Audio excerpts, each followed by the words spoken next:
Hey, how's it going everyone? Mick Ambrose from All About Tech. Welcome back to another video. Today is a very special video. As you can see, I am the little speck in the corner today, as the stage is for Michael Stevens, author of the Ellen Melon children's book. Welcome to the channel, Michael. How are you? I'm doing well, Mick. How you doing? Thanks for having me. That's alright, no problem at all, no problem at all. So, I just wanted to do a like a short interview with you today, just to ask you about yourself, about the book that you've written, Ellen Melon, that obviously everyone in the ETN community is hearing about now, and ask you about how you got into the whole cause and of class and everything like that. So, is there anything you wanted to get into before we start? Yeah, well, forgive me if my voice is a little scratchy. I'm fighting off a cold, but hey, you know, I'm excited to be here. So it's winter. Yeah, even though I'm in beautiful sunny Arizona, you know. But anyway, so yes, I wrote my first children's book actually in the 3rd grade, and I've just been really honestly writing ever since. And then I branched off into music is really my first love, but children's books, music, poems, screenplays now, and Ellen Melon is based on many true facts about my grandmother, who was my best friend and really got me through my parents' divorce. I mean, we were close and best buddies from when I was born, but she really, really was there for me and made all the difference, you know, when my parents split up when I was 12. So, so she loved gardening, and she never had a driver's license, you know, and she didn't watch much TV until later in her life. She literally read a couple of books a day, a couple of paperback books a day, and she could read a big one in a day. And her favorite books were The Lord of the Rings, and so she would have me read them, and then she'd quiz me. And you know, one of my favorite things in the Fellowship of the Rings is when they're going into Moria, the riddle over the door is "Speak, friend, and enter," and the Elvish word for friend is melon. So even though in the Lord of the Rings they spell it with 2 L's, so I started calling her Melon, you know, which was endearing to her, and she loved that. But everybody else, you know, she was 5 foot and tall and wide. No, not that bad.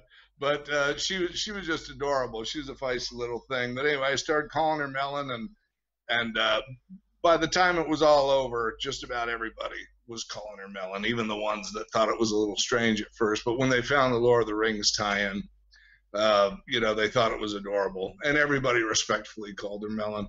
So I wrote, she loved gardening so much and would much rather be outside with the birds and nature and whatever the weather. So the story takes place in Yamhill, Oregon. She really had a farm in Yamhill, Oregon.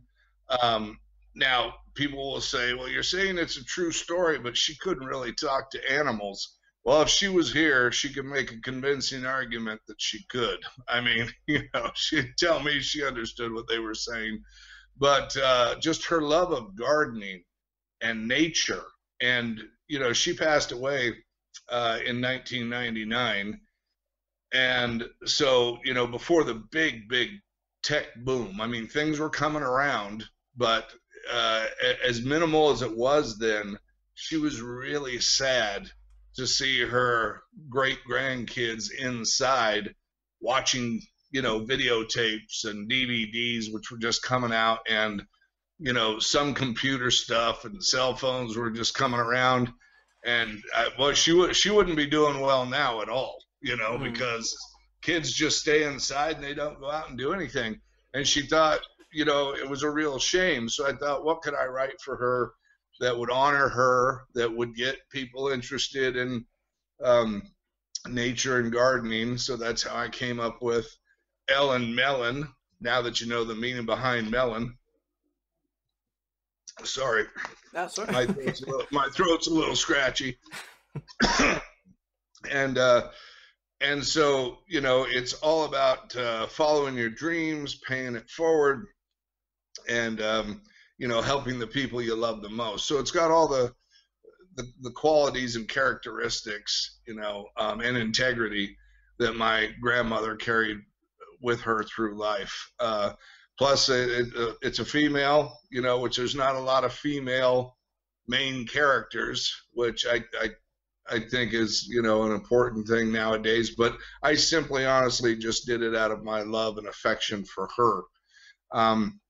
It was 2,880 words, and I sent it in to, I think, 28 or 32 publishers. I was close to around that. I got 2 offers back that they were interested in publishing it if I would edit it, and my grandmother loved it as it was. And I said no, it's going to stay exactly, because there's a whole bunch of stuff in there about her father and more in-depth personal things. So I just stuck it in the closet and sat on it for a while, and then she passed away, but at least she got to read it. And then I thought, okay, I'm going to take an honest look at this again. And I went back and I edited it down to 1,500 words, which is almost half, which is a standard 32-page children's book. And from a child's point of view, I'll have to say they were right. It made it punchier and more catchy, and it moved quicker. It still contained a lot of the elements, but a lot of the personal factors that were there, which would only mean something to her or our family members, but didn't really propel the story forward. That helped to make it a much better book. So there it is. So I have a whole series actually with different seed planting kits in the back, but this is the first one we'll release, and then we'll release one every 6 or 12 months, depending on how it goes. Okay. It sounds like you and your grandmother were incredibly close. Incredibly. Oh yeah. Yes. My parents' divorce, I'm not going to get into it, but it was like nothing. They say if you've been around long enough, you'll hear somebody else tell your story. I've never heard anybody else tell my story. And sometimes when we're talking off the record, I'll tell you about it. It's absolutely fascinating and unbelievable in many ways, but it was something else.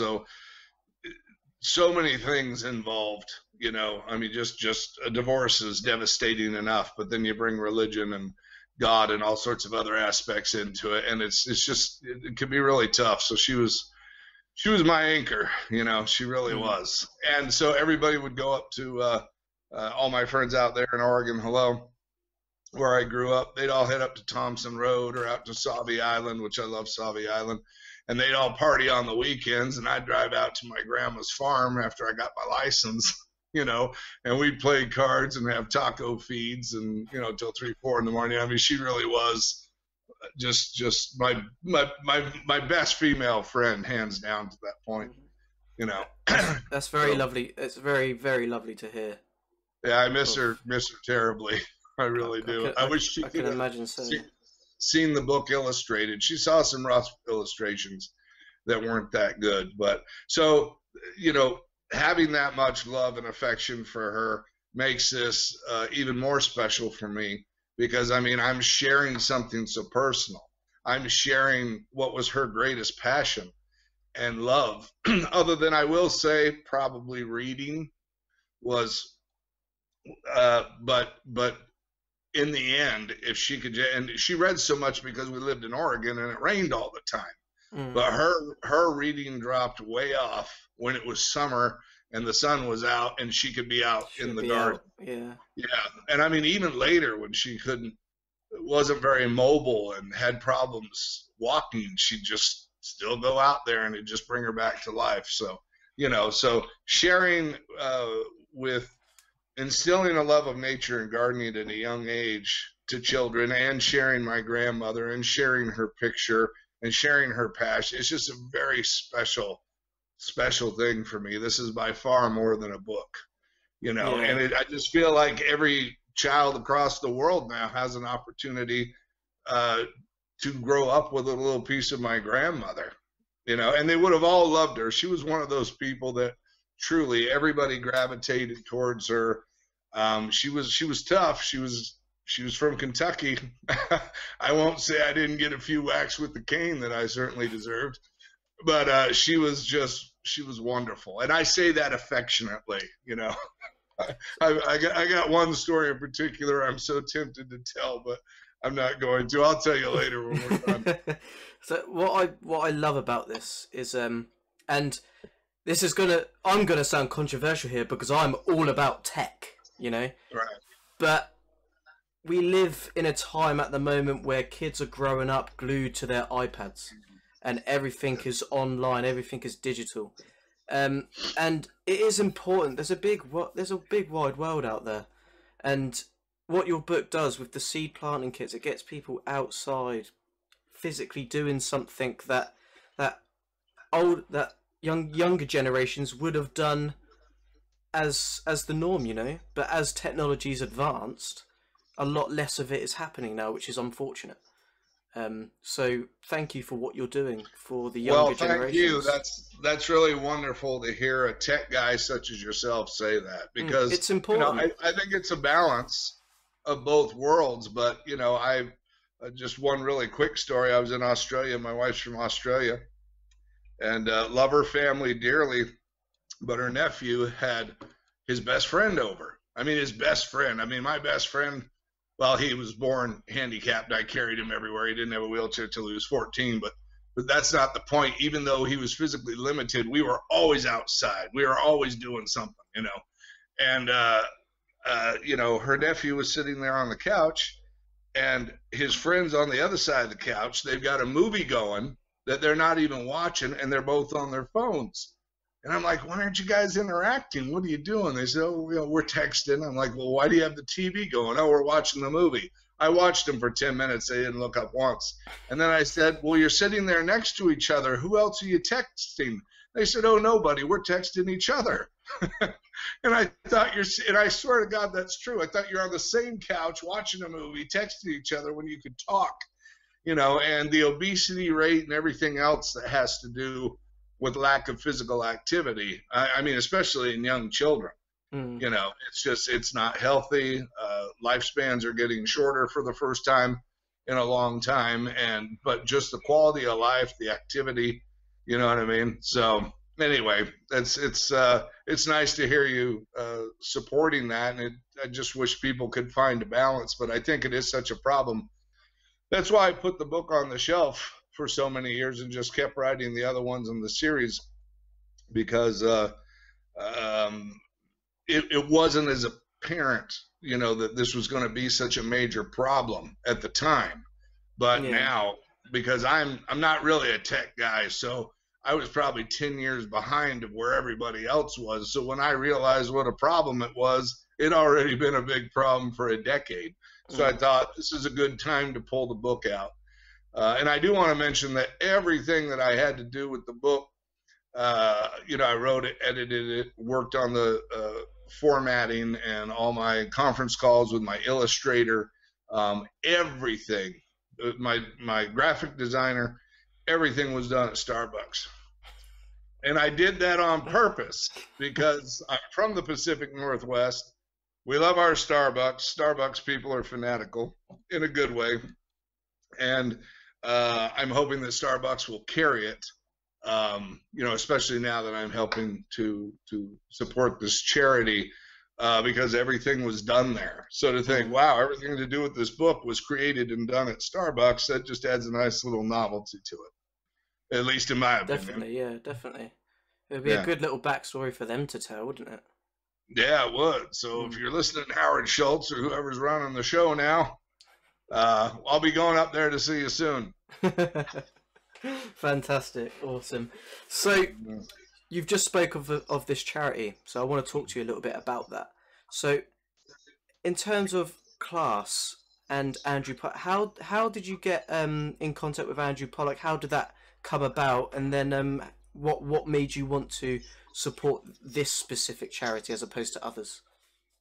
Well, I've been a foster parent, and done healthcare my whole life. I mean, again, going back to my best friend who didn't have a wheelchair till he was 18, and I'm talking whether it's snow tubing, or going to the movies, or going to amusement parks, going to play with the rest of the kids in the forest. playing war. I just strapped him on and away we went, you know. And I just didn't know anything different, and I felt very, very, just my heart just so went out to him, you know. But then it was like he was just such a beautiful person. I didn't see. I mean, he was really physically deformed. Couldn't make a fist or anything. He was like a piece of petrified wood, but the greatest soul, man. You would have loved him. And his last name too was Stevens, but he spelled it with a PH. And so just a lot of neat little tie-ins. My brother's name was Rick. My dad's name was Richard. His name was Richard. So I named my son after him. But anyway, it just naturally pushed me towards doing healthcare, wanting to help other people. Also, I had been in some, experience abuse on different levels after my dad left. So I think either people grow up and become abusers or protectors, and I grew up and became a protector. So I just always wanted to help. So, starting with Rick, and then when I was in junior high, I started working with the developmentally disabled kids, which back then, it's not politically correct now, but we called them TMRs, trainably mentally retarded. That's not the correct term now, but that's how long I've been doing it, because you needed to use that correct term back then. So volunteering and doing that all through school, and then I got into working with the elderly when I was 19, and then I went into the Army when I was 20.